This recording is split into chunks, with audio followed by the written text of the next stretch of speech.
جیسے تم ایمان لائے ہو تو یہ راہ راست پر آ جائیں گے، اور اگر یہ منہ موڑ لیں تو در حقیقت وہ دشمنی میں پڑ گئے۔ اب اللہ تمہاری حمایت میں عنقریب ان سے نمٹ لے گا، اور وہ ہر بات سننے والا، ہر بات جاننے والا ہے۔ اے مسلمانوں، کہہ دو کہ ہم پر تو اللہ نے اپنا رنگ چڑھا دیا ہے، اور کون ہے جو اللہ سے بہتر رنگ چڑھائے، اور ہم اسی کی عبادت کرتے ہیں۔ آیت نمبر 139، 140 اور 141۔ کہہ دو کہ کیا تم ہم سے اللہ کے بارے میں حجت کرتے ہو، حالانکہ وہ ہمارا بھی پروردگار ہے اور تمہارا بھی پروردگار۔ یہ اور بات ہے کہ ہمارے اعمال ہمارے لیے ہیں اور تمہارے عمل تمہارے لیے، اور ہم نے تو اپنی بندگی اسی کے لیے خالص کر لی ہے۔ بھلا کیا تم یہ کہتے ہو کہ ابراہیم علیہ السلام، اسماعیل علیہ السلام، اسحاق علیہ السلام، یعقوب علیہ السلام اور ان کی اولادیں یہودی یا نصرانی تھیں؟ مسلمانوں، ان سے کہو، کیا تم زیادہ جانتے ہو یا اللہ؟ اور اس شخص سے بڑا ظالم کون ہوگا جو ایسی شہادت کو چھپائے جو اس کے پاس اللہ کی طرف سے پہنچی ہو؟ اور جو کچھ تم کرتے ہو اللہ اس سے بے خبر نہیں ہے۔ بہرحال وہ ایک امت تھی جو گزر گئی، اور جو کچھ انہوں نے کمایا وہ ان کا ہے، اور جو کچھ تم نے کمایا وہ تمہارا ہے، اور تم سے یہ نہیں پوچھا جائے گا کہ وہ کیا عمل کرتے تھے۔ آیت نمبر 142 اور 143۔ اب یہ بے وقوف لوگ کہیں گے کہ آخر وہ کیا چیز ہے جس نے ان مسلمانوں کو اس قبلے سے رخ پھیرنے پر آمادہ کر دیا جس کی طرف وہ منہ کرتے چلے آ رہے تھے۔ آپ کہہ دیجئے کہ مشرق اور مغرب سب اللہ ہی کی ہیں، وہ جس کو چاہتا ہے سیدھی راہ کی ہدایت کر دیتا ہے۔ اور مسلمانوں، اسی طرح ہم نے تم کو ایک معتدل امت بنایا ہے تاکہ تم دوسرے لوگوں پر گواہ بنو، اور رسول تم پر گواہ بنے۔ اور جس قبلے پر تم پہلے کاربند تھے اسے ہم نے کسی اور وجہ سے نہیں بلکہ صرف یہ دیکھنے کے لیے مقرر کیا تھا کہ کون رسول کا حکم مانتا ہے اور کون الٹے پاؤں پھر جاتا ہے۔ اور اس میں شک نہیں کہ یہ بات تھی بڑی مشکل، لیکن ان لوگوں کے لیے ذرا بھی مشکل نہ ہوئی جن کو اللہ نے ہدایت دے دی تھی، اور اللہ تعالیٰ ایسا نہیں کہ تمہارے ایمان کو ضائع کر دے۔ در حقیقت اللہ لوگوں پر بہت شفقت کرنے والا، بڑا مہربان ہے۔ آیت نمبر 144۔ اے پیغمبر، ہم تمہارے چہرے کو بار بار آسمان کی طرف اٹھتے ہوئے دیکھ رہے ہیں، چنانچہ ہم تمہارا رخ ضرور اس قبلے کی طرف پھیر دیں گے جو تمہیں پسند ہے۔ لو اب اپنا رخ مسجد حرام کی سمت کر لو، اور آئندہ جہاں کہیں تم ہو اپنے چہروں کا رخ نماز پڑھتے ہوئے اسی کی طرف رکھا کرو۔ اور جن لوگوں کو کتاب دی گئی ہے وہ خوب جانتے ہیں کہ یہی بات حق ہے اور ان کے پروردگار کی طرف سے آئی ہے، اور جو کچھ یہ کر رہے ہیں اللہ اس سے غافل نہیں ہے۔ آیت نمبر 145، 146 اور 147 کا ترجمہ۔ اور جن لوگوں کو کتاب دی گئی تھی اگر تم ان کے پاس ہر قسم کی نشانیاں لے آؤ تب بھی یہ تمہارے قبلے کی پیروی نہیں کریں گے، اور نہ تم ان کے قبلے پر عمل کرنے والے ہو، نہ یہ ایک دوسرے کے قبلے پر عمل کرنے والے ہیں۔ اور جو علم تمہارے پاس آ چکا ہے، اس کے بعد اگر کہیں تم نے ان کی خواہشات کی پیروی کر لی تو اس صورت میں یقیناً تمہارا شمار ظالموں میں ہوگا۔ جن لوگوں کو ہم نے کتاب دی ہے وہ اس کو اتنی اچھی طرح پہچانتے ہیں جیسے اپنے بیٹوں کو پہچانتے ہیں، اور یقین جانو کہ ان میں سے کچھ لوگوں نے حق کو جان بوجھ کر چھپا رکھا ہے، اور حق وہی ہے جو تمہارے پروردگار کی طرف سے آیا ہے، لہذا شک کرنے والوں میں ہرگز شامل نہ ہو جانا۔ آیت نمبر 148 اور 149۔ اور ہر گروہ کی ایک سمت ہے جس کی طرف وہ رخ کرتا ہے، لہذا تم نیک کاموں میں ایک دوسرے سے آگے بڑھنے کی کوشش کرو۔ تم جہاں بھی ہوگے اللہ تم سب کو اپنے پاس لے آئے گا، یقیناً اللہ ہر چیز پر قادر ہے۔ اور تم جہاں سے بھی سفر کے لیے نکلو اپنا منہ نماز کے وقت مسجد حرام کی طرف کرو، اور یقیناً یہی بات حق ہے جو تمہارے پروردگار کی طرف سے آئی ہے، اور جو کچھ تم کرتے ہو اللہ اس سے بے خبر نہیں ہے۔ آیت نمبر 150، 151 اور 152۔ اور جہاں سے بھی تم نکلو اپنا منہ مسجد حرام کی طرف کرو، اور تم جہاں کہیں ہو اپنے چہرے کو اسی کی طرف رکھو تاکہ لوگوں کو تمہارے خلاف حجت بازی کا موقع نہ ملے۔ البتہ ان میں جو لوگ ظلم کے خوگر ہیں وہ کبھی خاموش نہ ہوں گے، سو ان کا کچھ خوف نہ رکھو، ہاں میرا خوف رکھو، اور تاکہ میں تم پر اپنا انعام مکمل کر دوں اور تاکہ تم ہدایت حاصل کرو۔ یہ انعام ایسا ہی ہے جیسے ہم نے تمہارے درمیان تم ہی میں سے ایک رسول بھیجا جو تمہارے سامنے ہماری آیتوں کی تلاوت کرتا ہے اور تمہیں پاکیزہ بناتا ہے، اور تمہیں کتاب اور حکمت کی تعلیم دیتا ہے، اور تمہیں وہ باتیں سکھاتا ہے جو تم نہیں جانتے تھے، لہٰذا مجھے یاد کرو، میں تمہیں یاد رکھوں گا، اور میرا شکر ادا کرو اور میری ناشکری نہ کرو۔ آیت نمبر 153، 154 اور 155 کا ترجمہ۔ اے ایمان والو، صبر اور نماز سے مدد حاصل کرو، بے شک اللہ صبر کرنے والوں کے ساتھ ہے۔ اور جو لوگ اللہ کے راستے میں قتل ہوں ان کو مردہ نہ کہو، دراصل وہ زندہ ہیں مگر تم کو ان کی زندگی کا احساس نہیں ہوتا۔ اور دیکھو ہم تمہیں آزمائیں گے ضرور، کبھی خوف سے، کبھی بھوک سے، اور کبھی مال و جان اور پھلوں میں کمی کر کے۔ اور جو لوگ ایسے حالات میں صبر سے کام لے ان کو خوشخبری سنا دو۔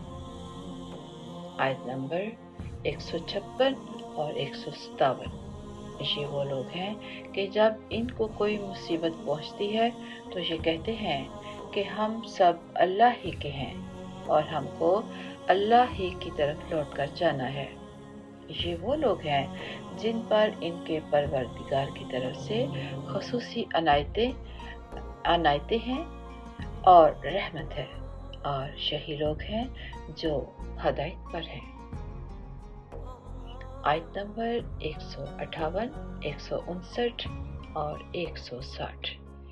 بے شک صفا اور مروہ کی نشانیوں میں سے ہیں، بے شک صفا اور مروہ اللہ کی نشانیوں میں سے ہیں، لہذا جو شخص بھی بیت اللہ کا حج کرے یا عمرہ کرے تو اس کے لیے اس بات میں کوئی گناہ نہیں ہے کہ وہ ان کے درمیان چکر لگائے۔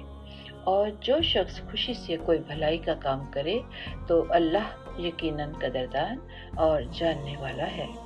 بے شک وہ لوگ جو ہماری نازل کی ہوئی روشن دلیلوں اور ہدایت کو چھپاتے ہیں، اس کے باوجود ہم انہیں کتاب میں کھول کھول کر لوگوں کے لیے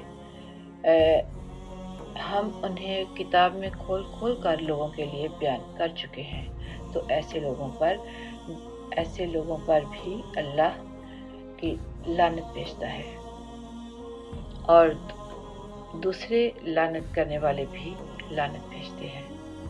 ہاں، وہ لوگ جنہوں نے توبہ کر لی ہو، وہ اپنی اصلاح کر لی ہو اور چھپائی ہوئی باتوں کو کھول کھول کر بیان کر دیا ہو، تو میں ایسے لوگوں کی توبہ قبول کر لیتا ہوں، اور میں توبہ قبول کرنے کا خوگر ہوں، بڑا رحمت والا۔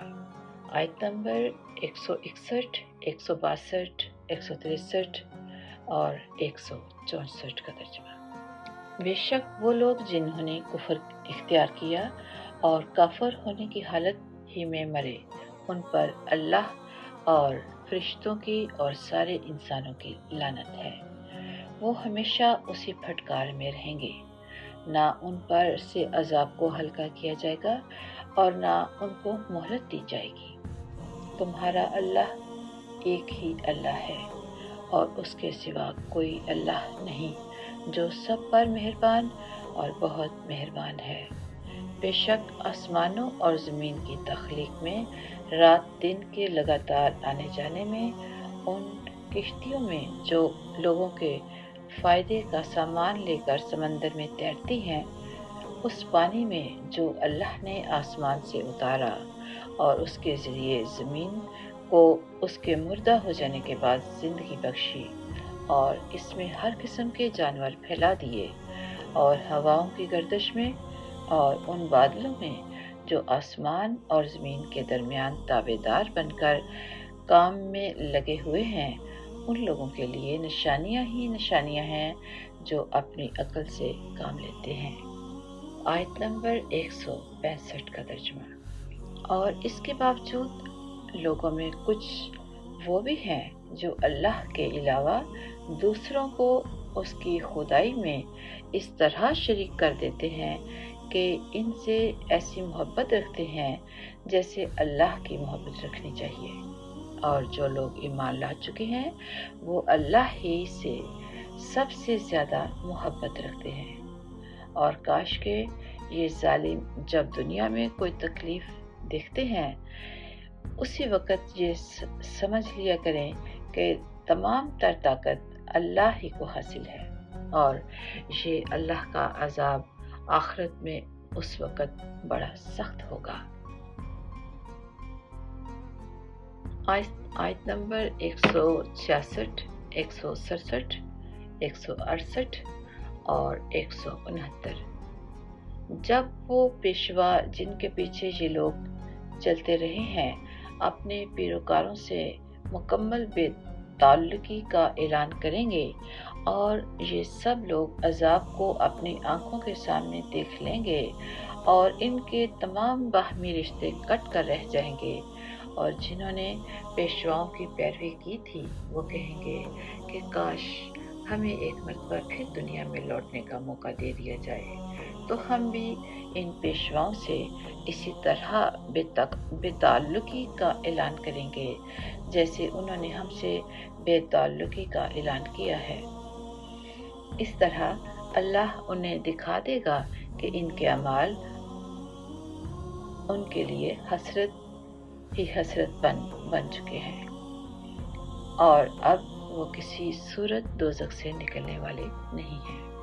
اے لوگو، زمین میں جو حلال پاکیزہ چیزیں ہیں وہ کھاؤ، اور شیطان کے نقش قدم پر نہ چلو۔ یقین جانو کہ وہ تمہارے لیے ایک کھلا دشمن ہے۔ وہ تو تم کو یہی حکم دے گا کہ تم بدی اور بے حیائی کے کام کرو، اور اللہ کے ذمے وہ باتیں لگاؤ جن کا تمہیں علم نہیں ہے۔